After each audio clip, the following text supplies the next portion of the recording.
Alam niyo ba minsan kailangan natin magpahinga? Kailangan natin huminto.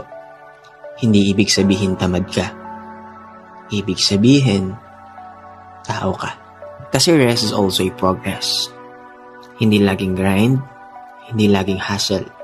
Kasi kapag laging push lang, alam mo mapapagod ka rin. Kasi sometimes, you really have to take a step back para mas makalayo ka kapag move forward. Kaya don't be afraid to give yourself time. Kasi baka yung doing nothing mo, baka yun pala yung magbibigay ng